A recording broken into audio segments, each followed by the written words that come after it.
ఆళ్లగడ్డ ఉప ఎన్నికలో నామినేషన్ల ఉపసంహరణకు నేటితో గడువు ముగియనుంది. వైఎస్ఆర్ కాంగ్రెస్ పార్టీ అభ్యర్థి భూమా అఖిల ప్రియతో పాటు మరో ఇద్దరు ఇండిపెండెంట్లు పోటీలో ఉన్నారు. వైఎస్ఆర్ కాంగ్రెస్ పార్టీ అభ్యర్థన మేరకు గత సాంప్రదాయాన్ని పాటించి కాంగ్రెస్ టీడీపీలు బరిలో నిలవలేదు. ఇండిపెండెంట్లు కూడా నామినేషన్లు ఉపసంహరించుకునే యోచనలో ఉన్నారు. దీంతో భూమా అఖిల ప్రియ ఎన్నిక ఏకగ్రీవం అయ్యే అవకాశం కనిపిస్తోంది. పూర్తి సమాచారాన్ని మా ప్రతినిధి చంద్రకాంత్ అందిస్తారు. చంద్రకాంత్, చెప్పండి. కాంగ్రెస్ టీడీపీ సాంప్రదాయాన్ని పాటించి పోటీలో నిలబెట్టకపోవటం మనం చూసాం. అయితే ఇక ఇండిపెండెంట్ల పరిస్థితి ఏంటి? అలాగే డమ్మీ క్యాండిడేట్లు కూడా ఉపసంహరించుకున్నారా? అప్డేట్స్ ఏంటి? హరి, ఆళ్లగడ్డ ఎన్నికలకు సంబంధించి ఉపసంహరణ గడువు, నామినేషన్ల విత్డ్రాయల్స్ గడువు మరికాసేపట్లో ఈ మధ్యాహ్నంతో ముగియబోతుంది.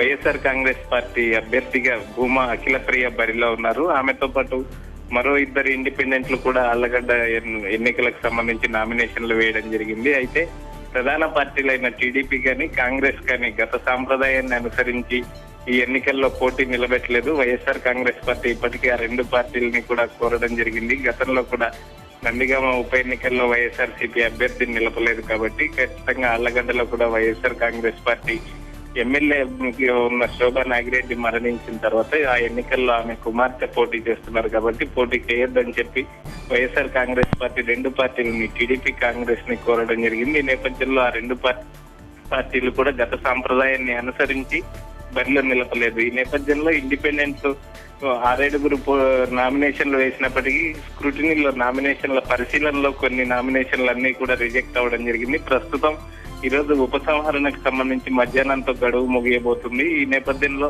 ఇద్దరు ఇండిపెండెంట్లు కూడా ఉపసంహరించుకునే అవకాశాలు ఉన్నట్లు చెప్తున్నారు. వాళ్ళు కూడా ప్రధాన పార్టీలే బరిలో లేనప్పుడు మేము కూడా పోటీ చేయడం ఎందుకని చెప్పి భావిస్తున్నట్లు సమాచారం అందుతుంది. కాబట్టి ఆ ఇద్దరు ఇండిపెండెంట్లు కూడా కనుక ఉపసంహరణ చేసుకుంటే, నామినేషన్లు విత్డ్రా చేసుకుంటే భూమా అఖిల ప్రియ ఆళ్లగడ్డ ఎమ్మెల్యేగా ఏకగ్రీవం అయ్యే ఛాన్స్ ఉంది. ఈ మధ్యాహ్నం లోపు వాళ్ళిద్దరూ నామినేషన్స్ విత్డ్రా చేసుకుంటే ఆళ్లగడ్డ ఎమ్మెల్యేగా అఖిల ప్రియ పేరును ఆళ్లగడ్డ ఎమ్మెల్యేగా అఖిల ప్రియ ఖరారైనట్లు రిటర్నింగ్ అధికారులు ప్రకటించే అవకాశాలు కనిపిస్తున్నాయి.